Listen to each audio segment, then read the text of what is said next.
pero con un desempeño profesional brillante.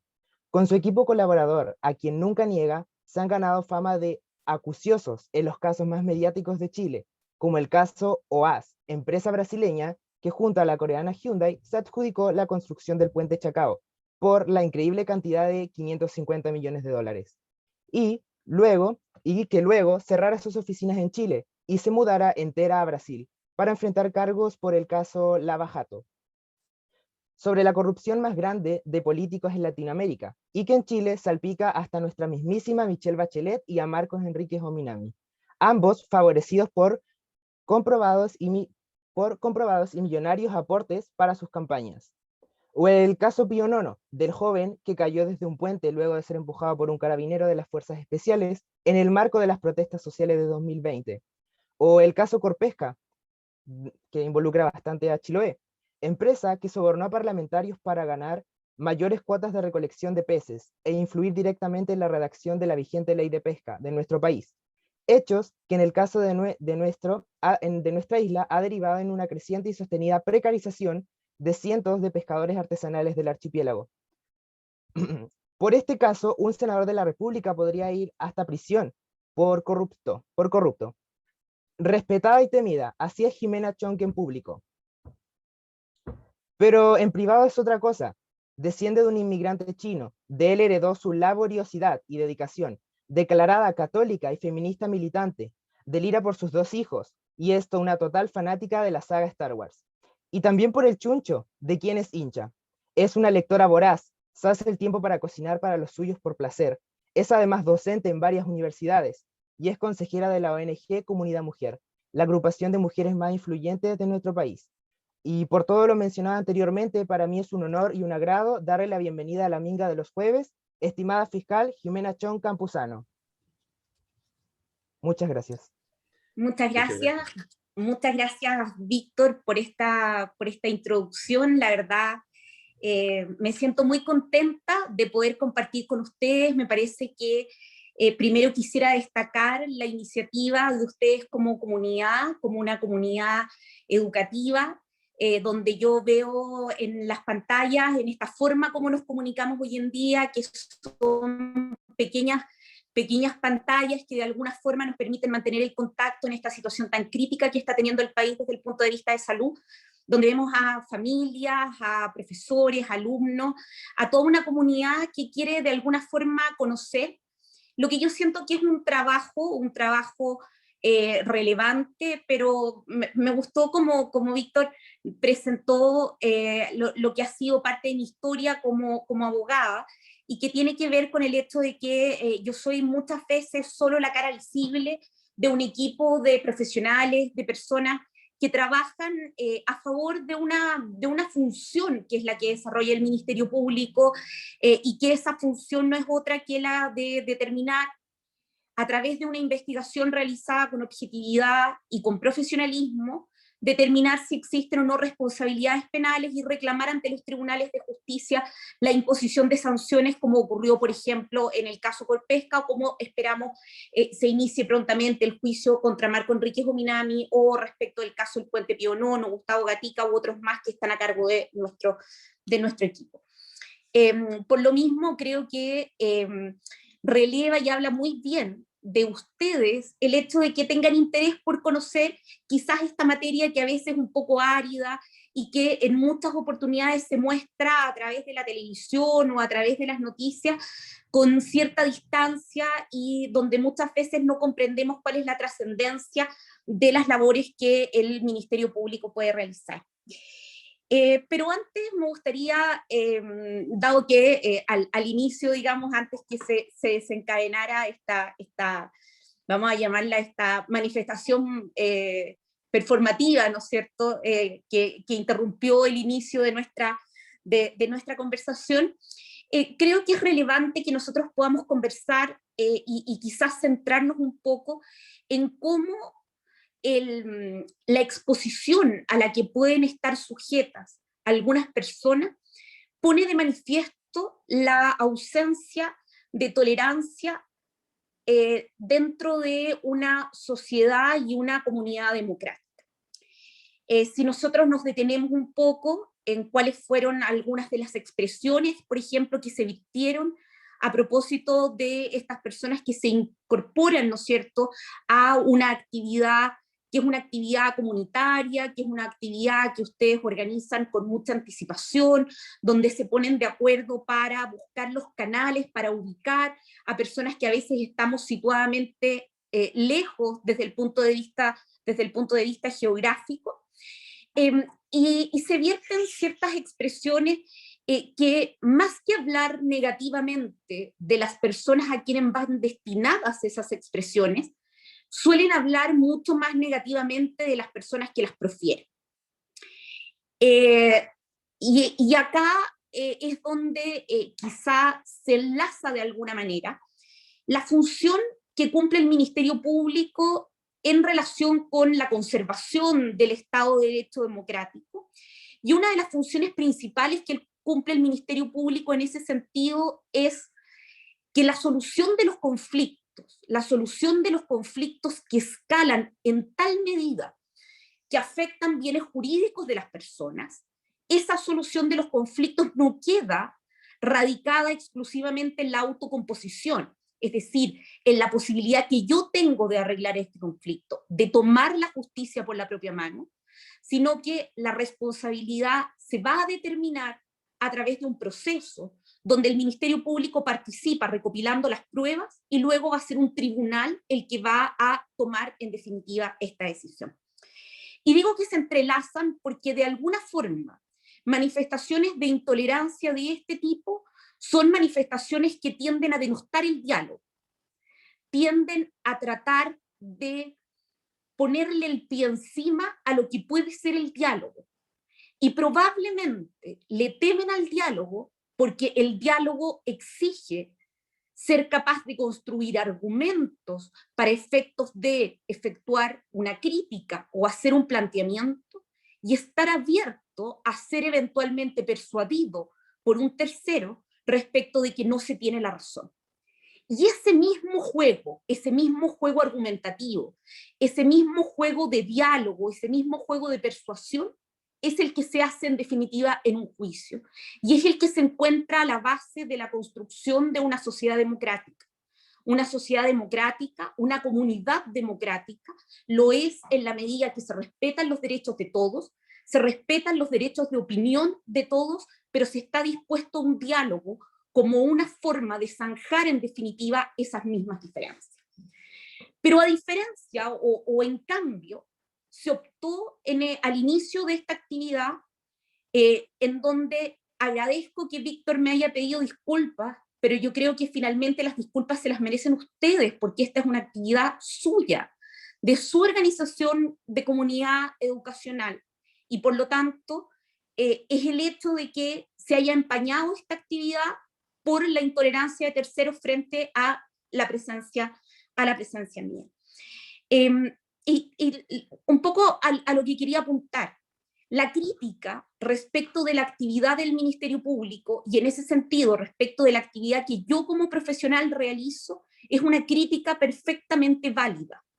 Las personas tienen derecho a criticar el desempeño de las autoridades públicas, y eso es, digamos, no es posible de supeditar. El punto es que esa crítica tiene que manifestarse respetuosamente, responsablemente. Y esa crítica no puede erradicarse porque mi desempeño no depende, por ejemplo, de la circunstancia de si provengo o no provengo de inmigrantes chinos. La crítica no puede centrarse, por lo tanto, en una condición que no impacta de forma alguna mi desempeño profesional. Y esto es válido para todas las relaciones de convivencia. Pero probablemente lo más complejo de esta misma posición, de esta misma exposición de mi trabajo, en términos de la repercusión o la respuesta que puede suscitar, está dada por el hecho de que lo que genera de alguna forma este rechazo, lo que genera esta necesidad de manifestación, es una escasa comprensión respecto no solo de la labor que realiza el Ministerio Público, sino particularmente respecto de dos fenómenos que me ha tocado trabajar en este periodo: delitos contra los derechos humanos, el concepto de derechos humanos, y delitos contra la corrupción pública y por lo tanto el concepto de corrupción, y conjuntamente con ello los efectos nocivos que tiene para la sociedad en su conjunto, para la totalidad de los ciudadanos, que se cometan delitos por parte de agentes del Estado, ya sea que estos afecten los derechos fundamentales de las personas como que estos afecten la probidad.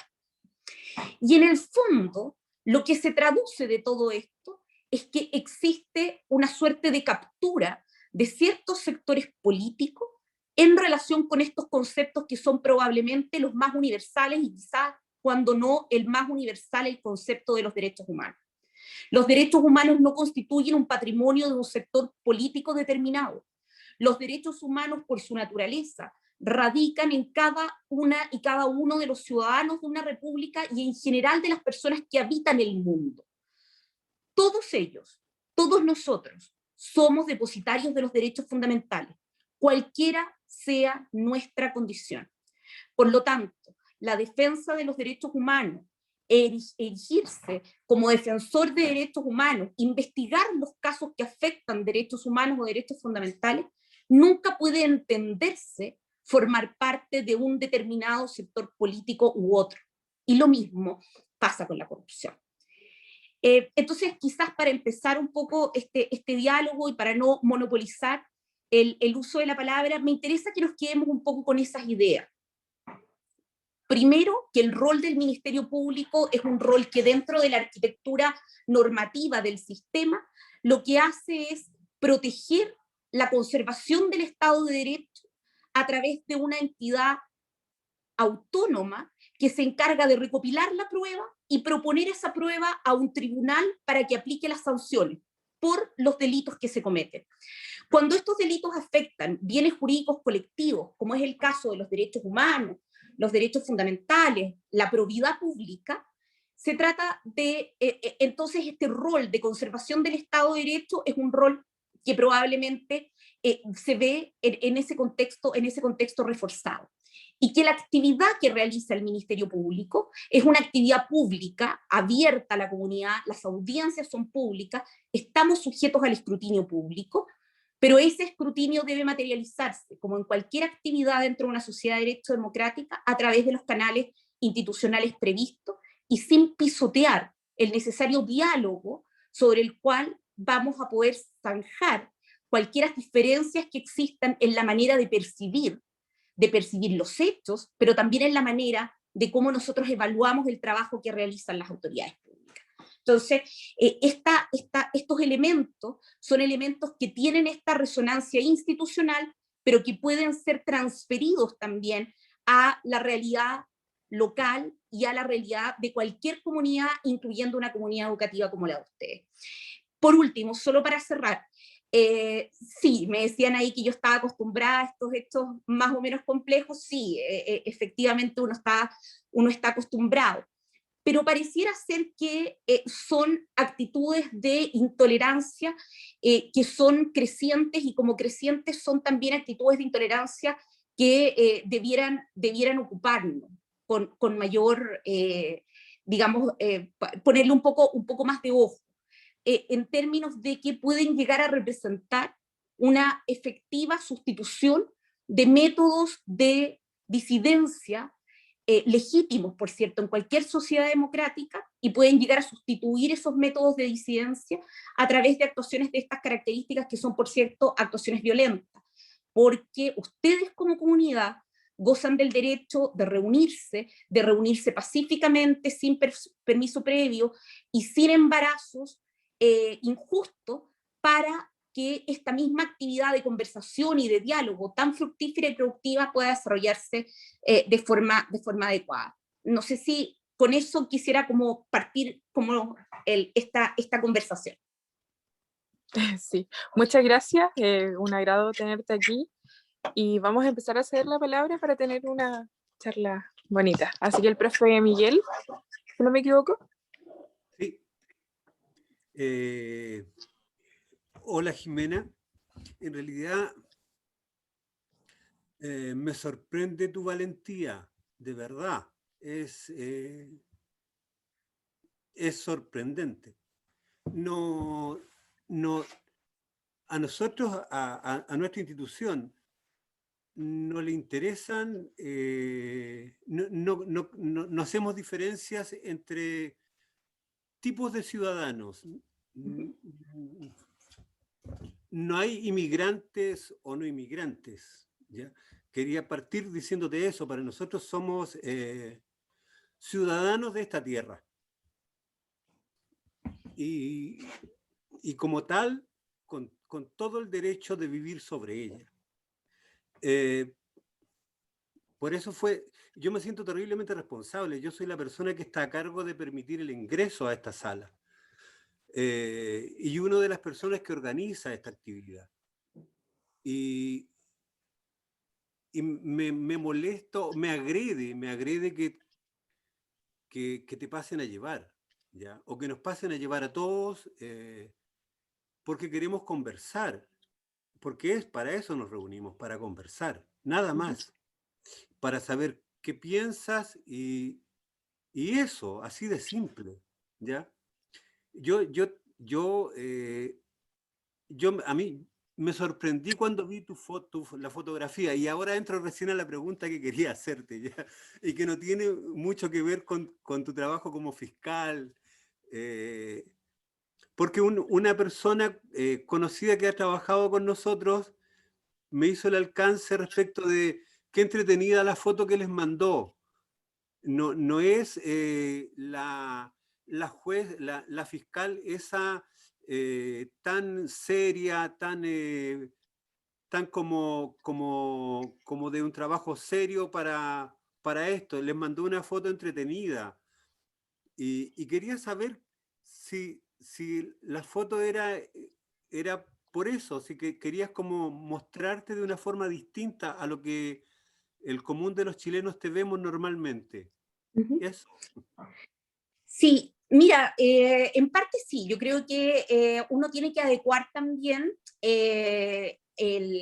cuando mi Juan Carlos me contactó para invitarme a participar en esta actividad, él me señaló que era una actividad, ¿no es cierto?, de una comunidad educativa, y por lo tanto yo entiendo que más allá de que el objeto de la invitación tenga que ver con mi rol como fiscal, lo cierto es que me pareció que era bueno, también por el hecho de que muchas veces, a propósito de lo que tú dices, la generación de ciertas imágenes, ¿no es cierto? Lo decía Víctor, el Mercurio me calificó, ¿no es cierto?, como una persona muy soberbia.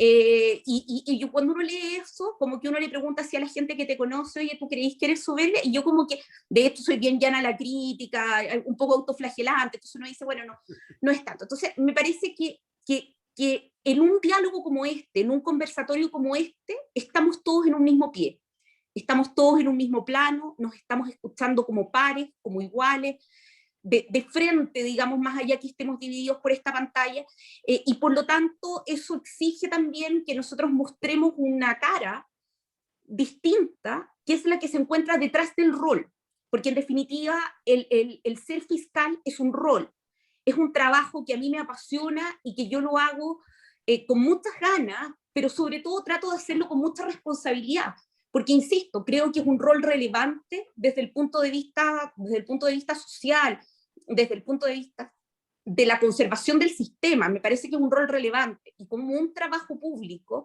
como todos los servidores públicos, me es exigible también que yo dé en ese trabajo lo mayor de mí, que no escatime esfuerzos y que en definitiva, al menos en lo que dice relación con la colocación de mis propios medios, nadie me diga que hubo mezquindad en eso al momento de realizar y ejecutar ese trabajo, porque es la manera como a uno le han enseñado a afrontar esas responsabilidades. Tú me decías que admirabas que fuera valiente. Yo no sé si soy una persona particularmente valiente, pero sí creo que he tenido el privilegio de hacer las cosas que he querido, he tenido el privilegio de estudiar una carrera que he querido, he tenido el privilegio de trabajar en lugares donde he querido estar, de poder seleccionar y trabajar con equipos de excepción, y creo que desde ese privilegio la obligación de uno es, bajo ninguna perspectiva, dejarse amedrentar.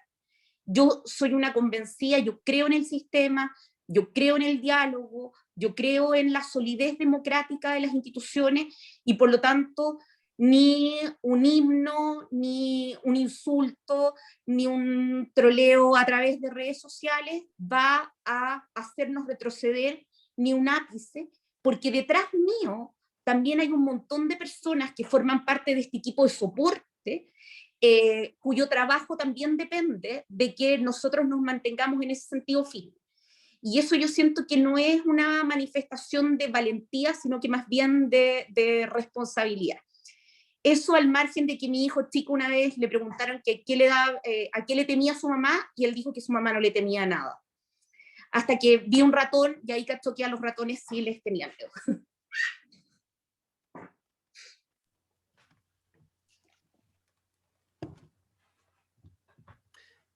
Tu audio, Carlita. Gracias, Jimena. Muchas gracias. Perdón, no había visto que tenía mi micrófono apagado.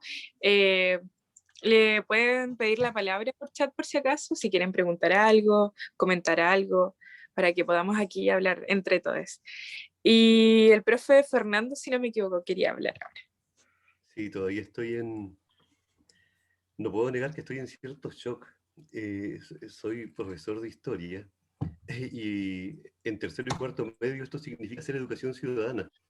Y durante esta semana, y la semana pasada, estuve haciendo una campaña para que vengan chicos y chicas a conversar porque estábamos justo en temas como los poderes del Estado.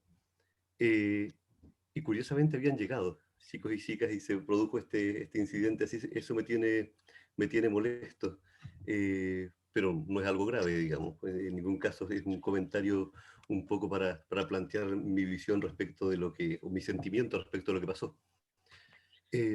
Jimena, mi pregunta tiene que ver un poco con lo que ocurrió, en realidad la tenía de antes, no esperaba que sean estas circunstancias. ¿Cómo ves en la evolución en Chile? A ver, ¿cómo ves desde el retorno a la democracia? Estamos pensando en probablemente 20 años.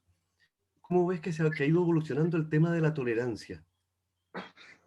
¿De qué forma? ¿La intolerancia ha aumentado? ¿Se percibe eso desde tu perspectiva? Nosotros igual estamos en un lugar chico al sur de Chile. De pronto tenemos visiones, entre comillas, más provincianas, probablemente más lindas. ¿Cómo te ve desde tu lugar? Sí, mira, yo creo que efectivamente no tengo tanta claridad ni tengo una posición tan tomada sobre si ha existido o no un aumento en la intolerancia. Lo que sí nosotros hemos podido observar es que hoy día la intolerancia es más vociferante. Es decir, cuando nosotros, los que conocimos, tus alumnos no están en ese grupo, son niños todavía, pero los que conocimos ya de jóvenes, el retorno a la democracia por allá por los años 90, recordaremos que fue un retorno con bastante temor o cautela, digamos cautela para usar un término que sea, ¿no es cierto?, menos limitante, pero eran tiempos de mucha cautela, donde en general andábamos a pasos más bien pensados, ¿no es cierto?, bastante meditados, donde lo que se decía se meditaba antes de decir. Entonces, yo tengo la impresión que puede haber existido un núcleo fuerte de intolerancia que simplemente no se manifestaba y que pasa lo mismo en definitiva con el desencanto, digamos. Se fue generando tanto como un desencanto, una rabia que puede haber cristalizado, ¿no es cierto?, en lo que fue el estallido social, pero también esta intolerancia a aquello que es distinto a mí. Y ambos fenómenos tienen impactos sumamente diversos, porque esta sensación de frustración muy probablemente va a generar cambios relevantes, como ha generado ya en el proceso constituyente.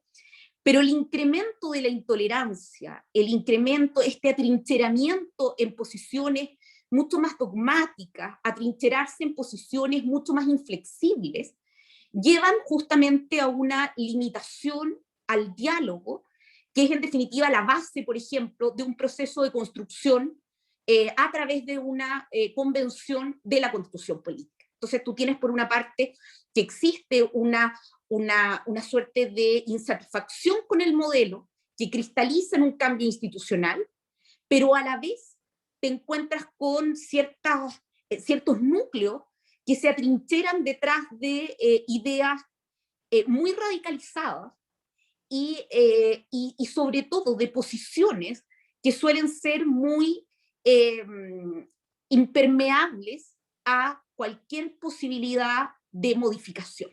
Entonces, a verdades reveladas.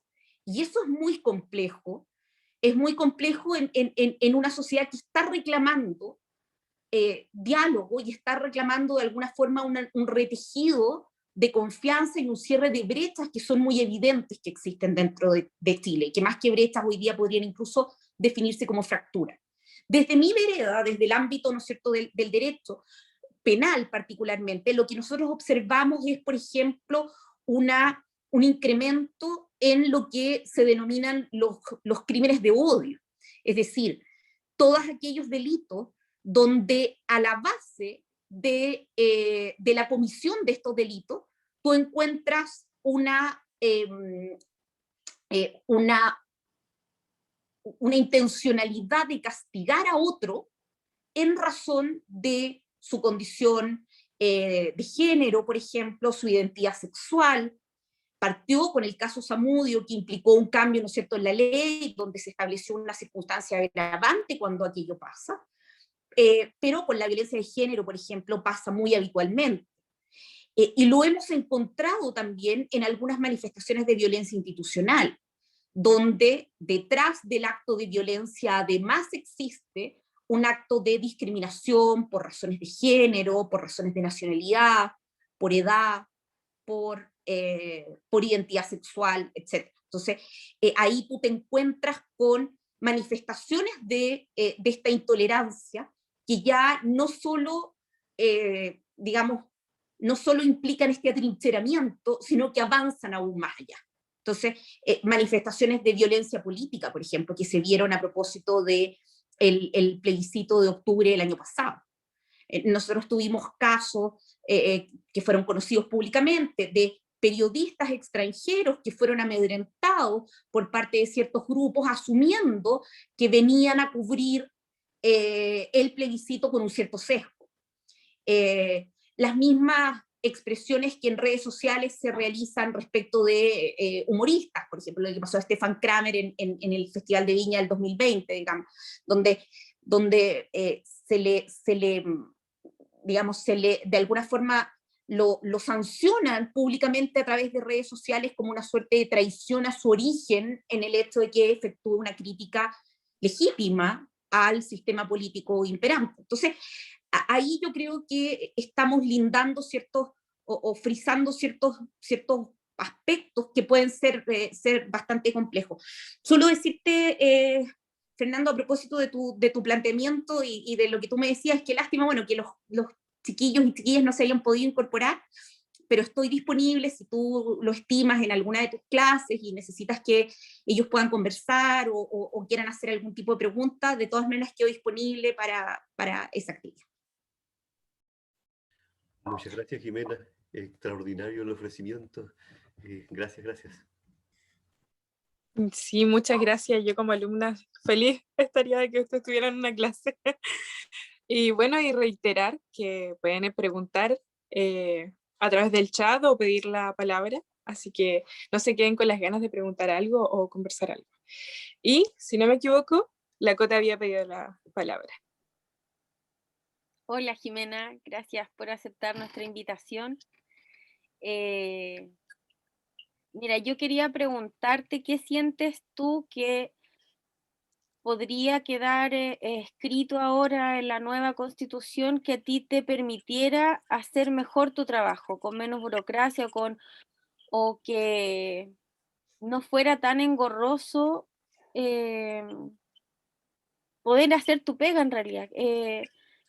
Estar más tranquila, no sé, que sea más efectivo, más rápido el proceso, eso. Muchas gracias, Cote, por tu pregunta. A ver, yo creo que la Constitución hoy día no ofrece mayores trabas a cualquier modificación legal que pueda apuntar a lo que tú dices, ¿ya? La Constitución hoy día, en lo que dice relación con el proceso penal, establece garantías procesales por una parte y establece también las funciones del Ministerio Público por otra, quedando de resorte de una ley, que es el Código Procesal Penal, que en el fondo es una ley simple, ni siquiera de estos quórums ampliados o calificados. Entonces nosotros, yo diría que no es la Constitución el mayor escollo. Hoy día las mayores facilidades que se pudieran dar para que el trabajo del Ministerio Público pudiera ser más efectivo son en general modificaciones que pueden hacerse a nivel legislativo. No están de ese modo, por así decirlo, radicados en limitaciones constitucionales, como sí hay limitaciones en la Constitución para hacer avanzar otros proyectos distintos, digamos, o sea, que son más o menos conocidos. Pero en lo que dice relación con el trabajo del Ministerio Público, yo diría que no. Ahora, muy probablemente, en la discusión que se abra en la Convención Constitucional, sí se van a discutir ciertos elementos del Ministerio Público, como por ejemplo la generación de autoridades del Ministerio Público, un elemento que hoy día está discutido tanto a propósito de la designación de los fiscales regionales, fiscal nacional, como de los jueces, ministros de Corte de Apelaciones y ministros de la Corte Suprema, es cuánto van a seguir interviniendo los restantes poderes del Estado en la generación de estas autoridades, o si se va a avanzar hacia sistemas de nombramientos distintos como los existentes en otros países. Me parece que eso al menos va a ser objeto de estudio. Ahora, esa estructura hoy día no están ahí las principales limitaciones. Las principales limitaciones nosotros las encontramos, por ejemplo, en materia de delitos de corrupción, en la existencia de un secreto bancario. O sea, el secreto bancario hoy día constituye un escollo que es salvable porque hay que pedir una autorización judicial, pero hoy día, del mismo modo como el Servicio de Impuestos Internos no tiene acceso a las cuentas para poder establecer, ¿no es cierto?, actos de evasión tributaria, el Ministerio Público, los fiscales tampoco tienen acceso directo a las cuentas para poder establecer los destinos de las platas cuando hablamos de fraude al fisco, hablamos de pagos de cohecho, de pagos de soborno. En muchas oportunidades, las penas asignadas a los delitos no son tan altas y por lo tanto tú no tienes ciertas herramientas de investigación. Pero todo eso son materias más bien de resorte legislativo. No tienen que ver, no están ancladas tan claramente en la regulación constitucional. Gracias. Muchas gracias, Katy, si no me equivoco, sí, ahora. Hola Jimena, gracias por quedarte.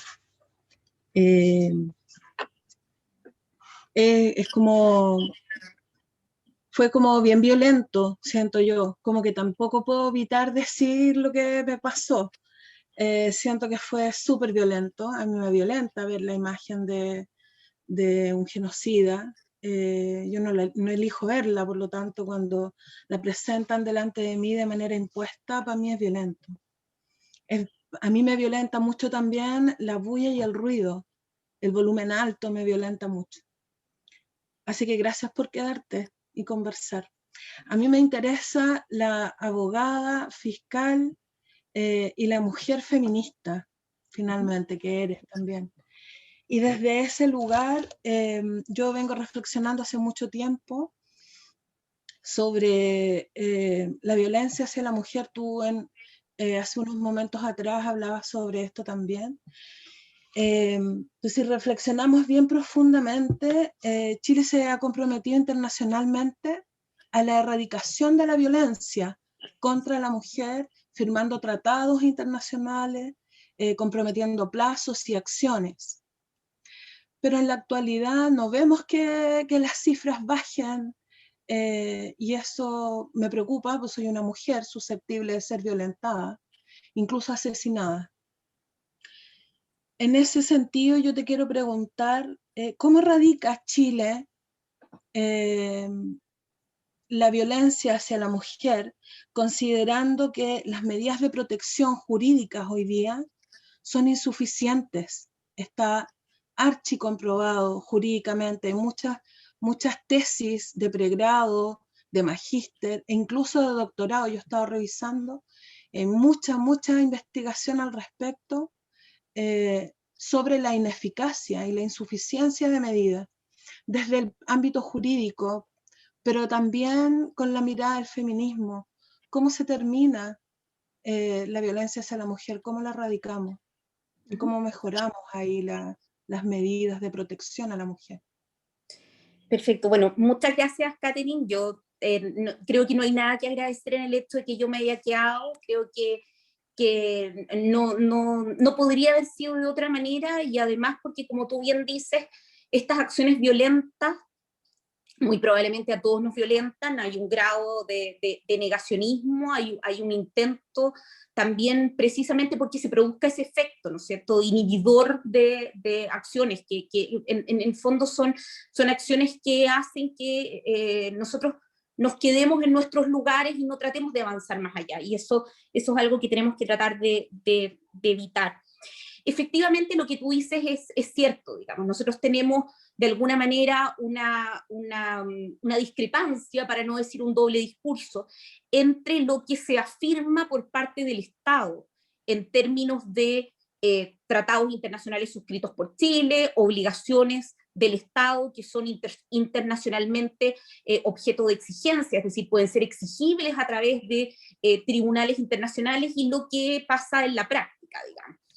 Es difícil, y hoy día existen muchos tratadistas, muchos expertos que de alguna manera han tratado de delinear los mejores métodos para disminuir la violencia contra la mujer. Hoy día no podríamos decir que exista o no exista una receta.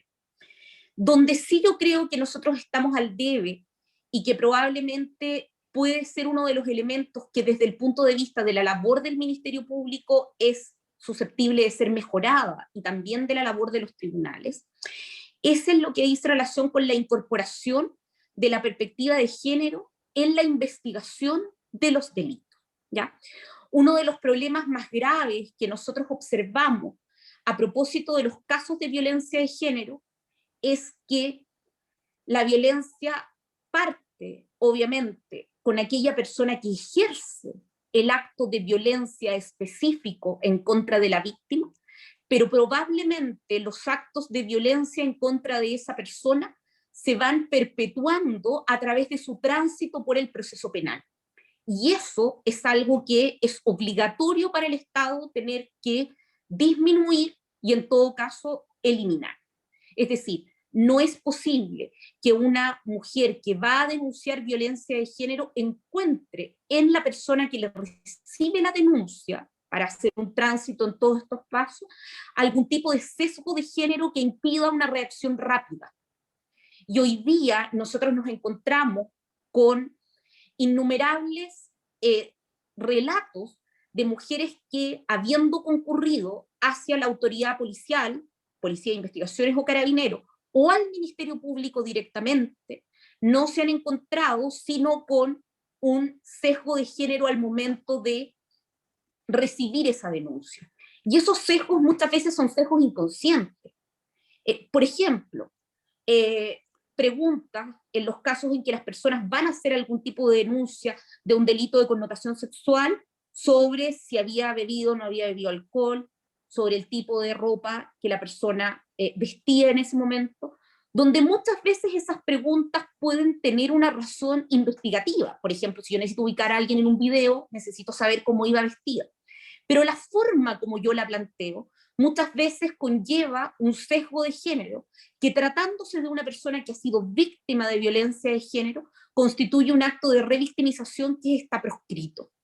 Y esto mismo, esta existencia de sesgo, se sucede cuando la investigación, el parte policial, llega al Ministerio Público, luego cuando se formaliza la investigación, e incluso cuando los casos llegan a juicio.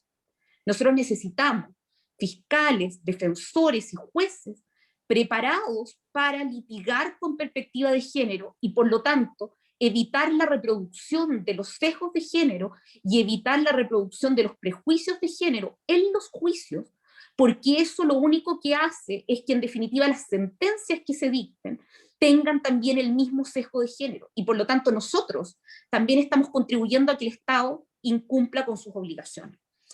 Los avances hacia la disminución de la violencia de género probablemente son muy difíciles. Los cambios más complejos son los cambios de carácter cultural.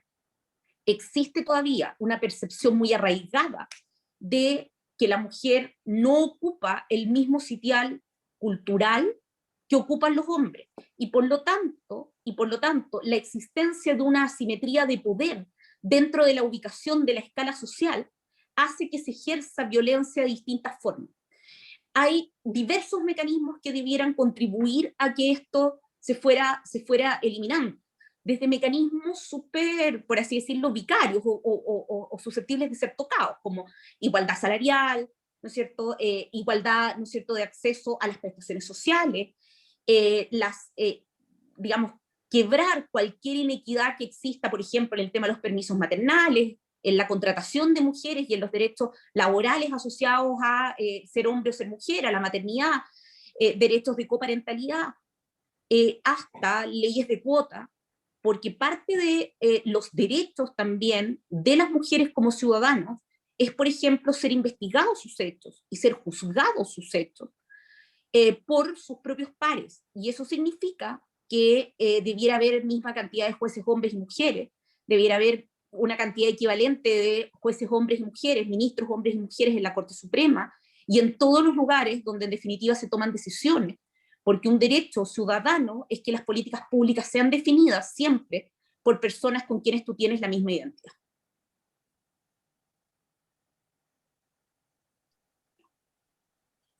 Muchas gracias. Gracias, Jimena. Ya, antes de seguir cediendo la palabra, agradecer a Castro Municipio TV y Jorge Manrique. Gracias, Carla. Sí. Buenas tardes, Jimena. Antes que nada, quiero agradecer la invitación que me hicieron a este espacio, la invitación que me hizo Fernando e Inés. Y encuentro genial este espacio y me siento muy orgulloso de que este espacio sea del liceo. Yo veo varias caras conocidas aquí y ellos sabrán, yo estuve en el liceo más de 20 años, educaron mis 3 hijos. Yo participé también en varias instancias en el Centro de Padres, así que muy agradecido, contento y orgulloso de estar acá. Pasando a la pregunta, la verdad es que me siento un poquito abochornado porque voy a aprovechar de esta instancia para hacer una pregunta que, bueno, no necesariamente tiene que ver conmigo, pero sí con el territorio. Hace un par de años, me parece que el 2018-2019, varias personas fuimos llamadas por un grupo de detectives de la PDI que eran mandatados por ti, Jimena, con respecto a actos de corrupción en la concesión del puente sobre el canal de Chacao. Yo no recuerdo bien si son debido a nuevos antecedentes que salieron, que se filtraron o que salieron en forma anónima con respecto a la licitación de un proyecto que en sí tenía bastantes irregularidades. De hecho, en la creación del proyecto, que fue ya casi saliendo el primer gobierno de Piñera, en los últimos días, manda este proyecto y de hecho en el Ministerio de Desarrollo Social, que en ese tiempo estaba el señor Lavín, lo aprueba en un día.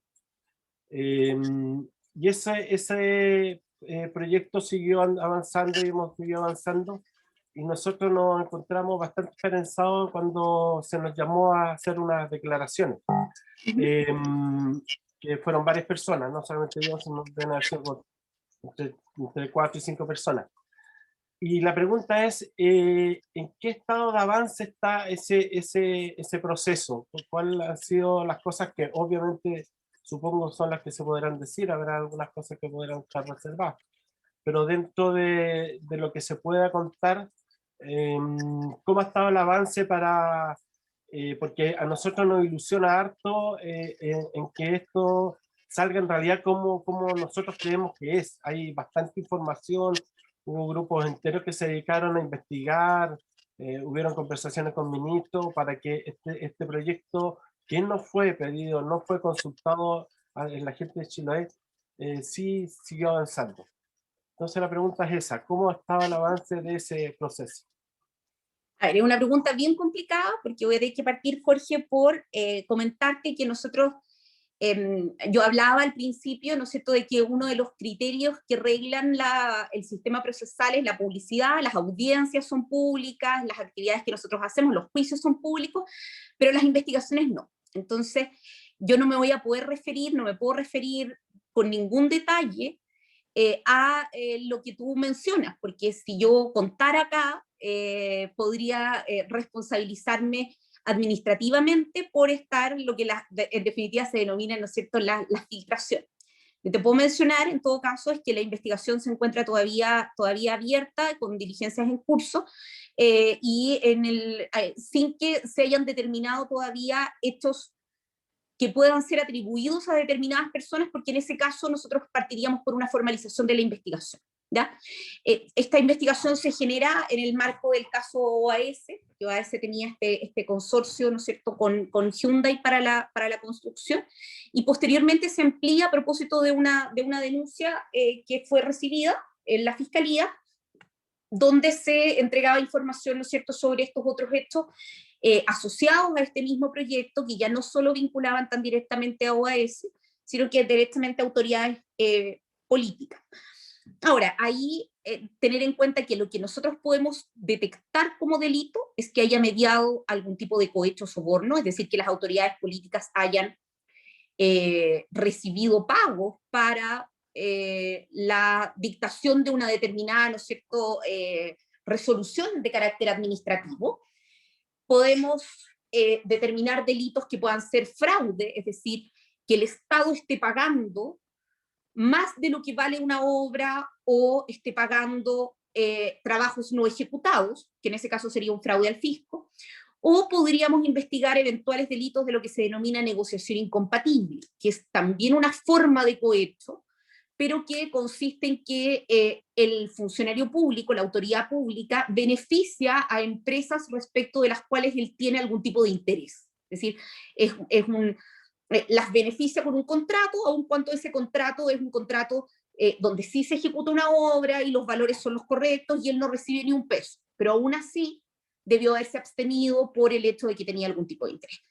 Esa investigación, los funcionarios que fueron para allá a entrevistarlo eran de la Brigada Anticorrupción, seguimos trabajando con ellos nosotros en esa investigación. Gracias, Jimena. Gracias a ti. ¿Puedo solicitar la pregunta? ¿En algún momento puedo solicitar la palabra? Sí, claro, don Juan. Sí, claro, don Juan. Solo un minutito. Doña Jimena, son las 5 de la tarde. ¿Tenemos unos minutos más para un par de preguntas? Por supuesto, por supuesto. Ah, espectacular, espectacular. Le cedo la palabra enseguida a don Juan para ganar tiempo. Adelante, don Juan. Ya, muchas gracias. Mi pregunta va, diríamos, a ¿cómo vislumbra el próximo año oeste a Chile? Un año, ¿no es cierto?, en donde por sí estamos con muchas elecciones. Sabemos que las elecciones tensan el país. Se originan, ¿no es cierto?, confrontaciones inevitables. Pero a eso se agrega la elaboración del inicio de la elaboración de nuestra nueva Carta Constitucional. Entonces, ¿cómo percibe usted el país bajo esas circunstancias? ¿Es preocupante lo que se puede venir si no se maneja el país, nuestros líderes, nuestros guías, no manejan el país con altura para evitar caer en la violencia política, con todo lo que eso significa? Eso, gracias. Muchas gracias, Juan, por tu pregunta. A ver, es una pregunta bien difícil de abordar.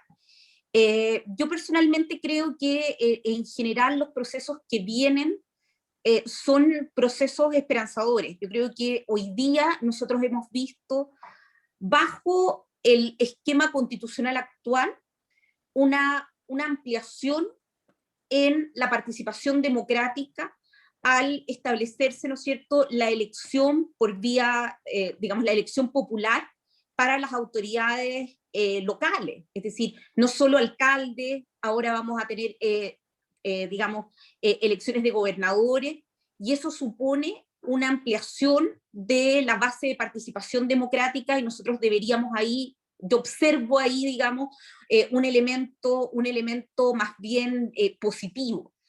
Y como en general soy también una persona bien positiva, digamos, soy un poco patológicamente optimista, creo que se observa en el proceso constituyente, yo personalmente observo en el proceso constituyente una gran oportunidad para el reencuentro de las diversas opiniones y para una convergencia, ¿no es cierto?, de intereses. Yo tengo la impresión, lo que ha sido hasta ahora,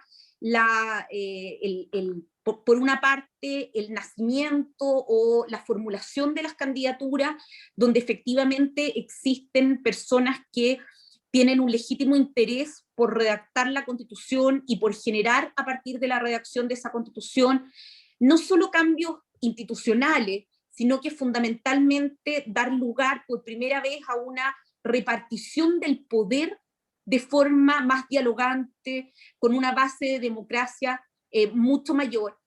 Y además tengo mucha expectativa en que este proceso de diálogo para hacer nacer esta Constitución en la Convención Constituyente tiene la particularidad de que por primera vez también va a tener una participación de pueblos originarios y una participación equitativa de mujeres a través de la Convención Constituyente Paritaria.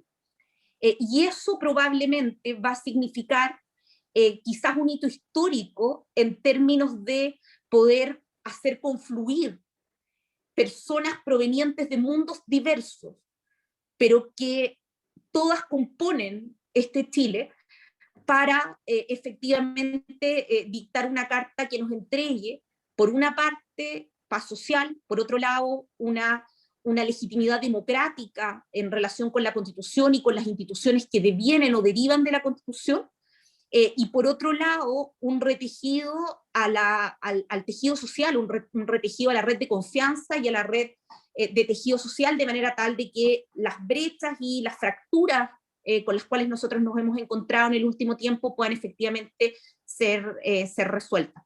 Yo ver, tengo pero mire, ¿puedo hacerle un Por alcance? supuesto. ¿No ve usted, por ejemplo, algún grado de temor en que los grupos de poder instalados, ¿no es cierto?, por siempre en nuestra sociedad, pongan obstáculos de toda naturaleza para que los cambios que va a significar esa nueva Constitución no se lleven a cabo porque los toca justamente a ellos en sus intereses? ¿Eso va a ser de manera, usted considera que se va a transitar de una manera pacífica? Yo creo que se va a transitar de una manera pacífica. Yo creo que los grupos de interés efectivamente van a tratar de instalar sus posiciones al interior de la convención. Pero lo interesante, por ejemplo, de este proceso, Juan, a diferencia de lo que ha pasado con otros procesos eleccionarios, es que, por ejemplo, se ha incorporado esta regla de transparencia en el financiamiento. Entonces, hoy día, el electorado puede saber si una empresa X, un grupo empresarial, un grupo de interés cualquiera, incluyendo, no sé, grupos de interés, los que les gusta el K-pop o la Iglesia Católica, hayan financiado un determinado candidato, por lo tanto uno podría saber que efectivamente existe alguna comunidad de intereses entre ese candidato y ese grupo de poder, y por lo tanto yo ejerzo mi voto de manera más informada. Yo creo que nosotros no podríamos hacer un proceso en donde los grupos de interés, aséptico a los grupos de interés, en donde los grupos de interés no tengan alguna forma de hacer valer sus posiciones. Pero yo creo que atendida la extensión de la convención, el número de convencionales, las características que tiene que tener, además los acuerdos que deban adoptarse ahí, y el plebiscito de salida, que en el fondo es un control que cada uno de nosotros con el voto va a tener respecto del producto de esa convención, son elementos que de alguna forma garantizan el diálogo, garantizan el pluralismo, garantizan que efectivamente exista esta convergencia de intereses y miradas distintos, y también hace que el trabajo que puedan hacer estos grupos de interés eventualmente también sea un trabajo visibilizado, y que nosotros podamos saber que efectivamente cuando habla un candidato A, está hablando por un determinado grupo de interés, y no que sea en esta trastienda, donde muchas veces el ciudadano creía que su diputado, su senador, lo estaba representando él, y en el fondo desconocía que podía estar en realidad representando a quienes eran sus financistas. Entonces, estas normas que han agregado estas dosis de transparencia debieran ser aquellas que de alguna forma limitan por así decirlo, esa posibilidad que siempre está presente. Muy agradecido. Gracias, Juan. Muchas gracias, don Juan. Lamentablemente a mí, lo personal, ya me pilló la hora, así que Jimena, un gusto haberte conocido. Muchas y gracias. Gracias, Fernando, que va a seguir aquí dirigiendo. Muchas gracias. Muchas Chao. gracias, Carla. Súper bien. Mucho. Gracias. Muchas gracias. Gracias Carlita, que te vaya bien en clases. A ver, vamos rápidamente. Creo que tiene la palabra en orden Coté primero y después Diana. Coté, ¿tú habías pedido la palabra nuevamente? ¿Es así? Sí, pero que Diana pregunte primero. Adelante, doña Diana. Gracias, profe Coté. Ya, quería consultarle cómo cree que será Chile después del proceso constituyente. ¿Cómo lo ve y en qué ámbitos le gustaría que cambie más, si tuviera que escoger uno? A ver, yo creo que el proceso constituyente, insisto, yo estoy muy esperanzada en el proceso constituyente como una forma de salida dialogante y política a una situación de crisis y de fracción que existe dentro del país. Creo que las circunstancias de que se trate de una convención paritaria, además, y con participación de los pueblos originarios, debiera ser de alguna forma una garantía de pluralismo de visiones y una garantía, creo yo, de calidad del resultado, porque ese resultado va a ser efectivamente producto de esta confluencia, ¿no es cierto?, de visiones diferentes, de visiones necesarias y de visiones y voces que no han sido escuchadas hasta ahora. Por lo tanto, de alguna forma, bajo esta lógica, ¿no es cierto?, esta lógica atribuida a Albert Einstein, de que si tú haces siempre lo mismo, no esperes resultados distintos. Bueno, si hacemos algo distinto, debiéramos ser capaces de esperar resultados distintos. ¿Qué es lo que yo espero? Creo que la incorporación de la paridad debiera ser un factor reconocido en la Constitución. Yo creo que nosotros debiéramos aspirar a tener una Constitución feminista, a tener una Constitución con perspectiva de género, a tener una Constitución que le garantice a las niñas una vía libre de violencia, como preguntaba delante Catherine, pero también que garantice oportunidades equivalentes para todas y todos. Y creo también que debiera incorporarse una regla de paridad en la generación de las autoridades públicas de todos los niveles, porque esa regla de paridad garantiza también el derecho ciudadano a que las políticas públicas sean diseñadas por sus pares y sus equivalentes de género. Muchas gracias. Gracias, Diana, por tu pregunta. Gracias, Diana, por preguntar. Vamos a avanzar ahora sí, Coté. Ya. Ya, yo quiero preguntarte ¿Cuál fue el último libro que leíste, la última película que viste y tu plato favorito de comida? Ya. El último libro que leí es un libro de una escritora norteamericana que se llama Rebecca Solnit, y el libro se llama Recuerdos de mi inexistencia. Es una escritora feminista, es una suerte de autobiografía donde habla en particular como de su experiencia como mujer en los 80, como una mujer joven en los 80, cómo se abre espacio dentro de la academia y las múltiples situaciones de violencia que le correspondió vivir. Es una escritora que ha visibilizado mucho las situaciones de violencia contra la mujer. Me parece un libro súper, súper interesante, así que si lo quieres me mandas un DM después y yo te lo puedo mandar prestado.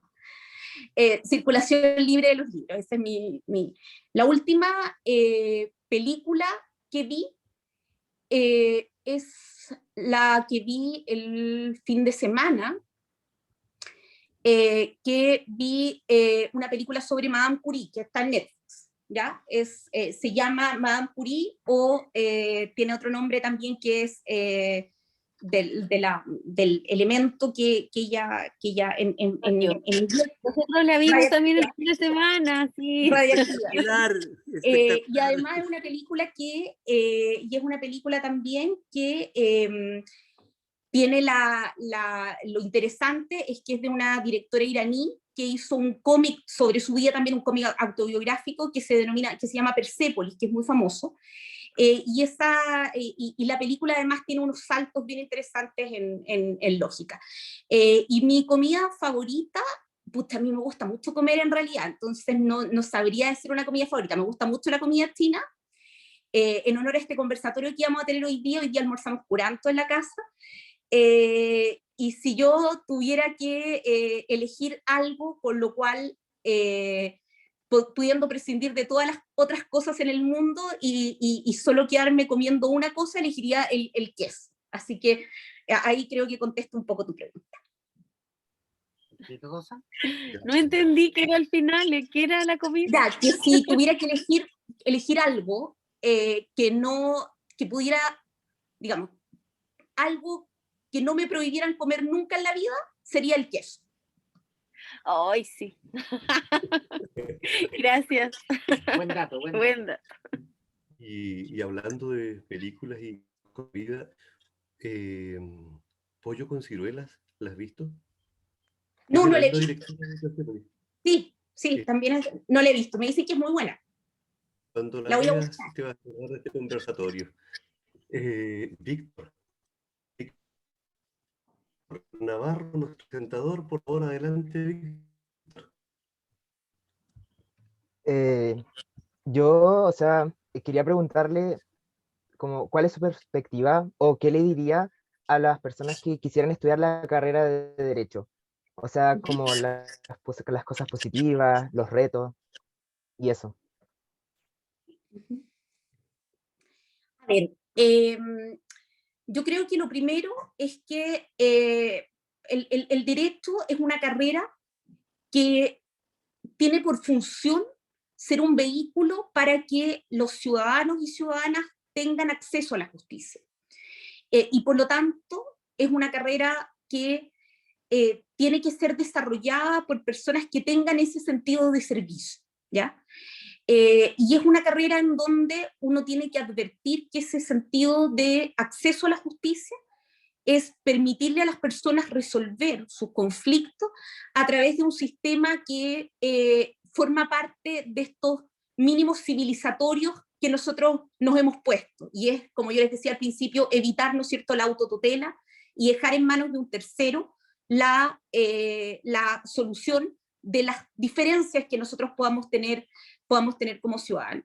Es una carrera bonita, es una carrera que te permite, que tiene mucho de servicio, tiene mucho de poder entregar al otro satisfacción en pequeñas cosas, y es una carrera que sí demanda, como todas creo, mucha dedicación.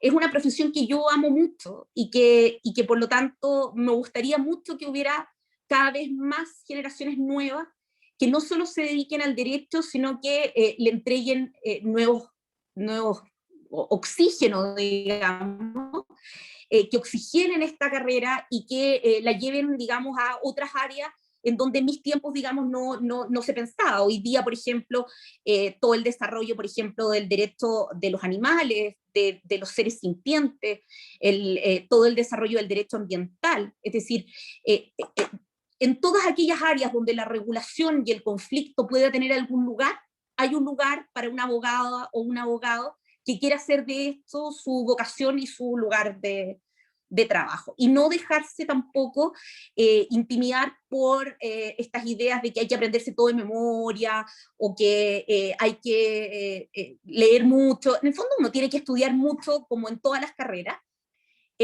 pero es una carrera especial para aquellas personas que creen que nosotros podemos contribuir a que el resto viva de manera más tranquila y viva de manera mejor. Y por lo tanto, ojalá muchos de allá se decidan a estudiar derecho. Muchas gracias. Gracias a ti, Víctor. Fernando, Jimena. ¿me puedes dar un minutito? Sí, claro, adelante, Marcela. Gracias. Jimena, muy buenas tardes. Mi nombre es Marcela Zabaleta, soy la directora de este establecimiento.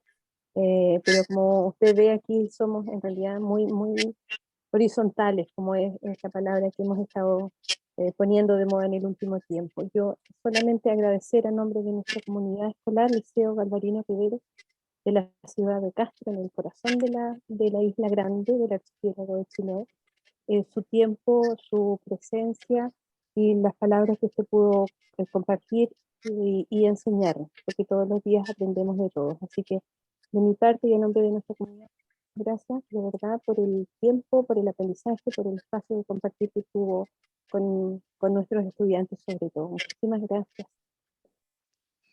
No, muchas gracias.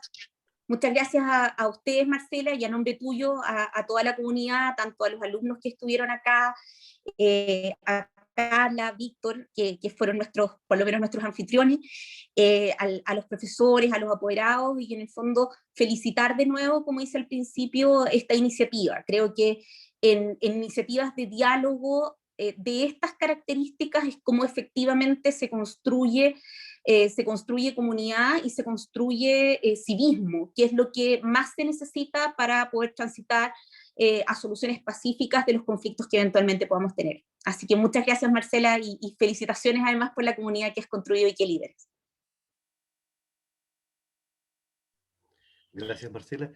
Bueno, yo creo que estamos en la hora de cierre. Una de las cosas interesantes de estar aquí de moderadores cuando el cierre lo hacen ustedes, y es muy bonito porque mi trabajo queda mucho más simple. Bueno, reiterar los agradecimientos a Víctor por la presentación, a Carla, que ya no está en este momento con nosotros porque tenía clases, a todos los que han llegado aquí. Un agrado encontrar de nuevo a Daniel, a Jorge, a Nelson por primera vez aquí, que y es un agrado poder pensar que puedan estar los otros jueves también, porque seguimos en estas actividades en las semanas siguientes. Al canal de televisión de Castro también por la cooperación en la difusión de esto. Bueno, y por sobre todo agradecerte, Jimena, porque más allá de este inicio un tanto tormentoso, terminamos en una conversación que contribuye, como dices tú, a formarnos cívicamente. Hay estudiantes interesados. La conversación que tú planteas respecto de lo que es estudiar Derecho, creo que le interesa a varios chicos o chicas que están quizás acá. Se te agradece mucho, enviamos un saludo cariñoso, un abrazo apretado, mucha fuerza, porque seguramente lo necesitas día a día en un trabajo que definitivamente debe ser complejo. Así que un millón de gracias, y gracias a todos quienes están asistiendo aquí. Un abrazo para todos y cada uno, y que tengan un lindo resto de día. Gracias. Muchas gracias a ustedes, y solo me voy a tomar brevemente la palabra para decirle a Esther Vargas que leí su mensaje, que espero que salga todo bien, y que cualquier cosa que necesite me pueda avisar, y que también agradecerles a ustedes. Estuvo muy entretenido, fue muy grato, y creo que finalmente, sin saberlo, digamos, los creativos que que nos dieron esa introducción, de alguna forma nos dieron pie para tener una conversación profunda y muy fructífera. Así que les agradezco nuevamente y un abrazo muy grande para todos. Muchas gracias. Gracias a ti. Gracias. Gracias. Gracias. Gracias, chao. Gracias. Sí, sí, mil gracias, Jimena. Mil gracias. Chao, que estén bien. Estamos. Chao, gracias. Gracias. Chao, Chao. Diana. Chao, Jorge. Gracias. Fue Chao. una Chao. Gracias, Víctor. Gracias. Víctor, por ahí estaba muy bien. Muchas Víctor, pegas, muchas gracias. felicitaciones. Gracias. Felicitaciones. Juan Carlos. Gracias. Gracias. Chao, buena tarde. Chao, chicos. Chao, Chao, buenas chao. Buenas tardes a todos. Chao, Carlita. Ágata. Nos vemos a Inesitas, ver. la Inés estaba por ahí, ¿no? estaba también por ahí. Hola. Estuvo, Siempre pero- Chao. Bien, ¿cómo están? ¿Cómo está Vilupuy y Fernando? Vilupuy está casi en el mismo lugar, se ha movido poco. Miguel, deja de grabar. Qué Perdón. bueno. Cierra la grabación.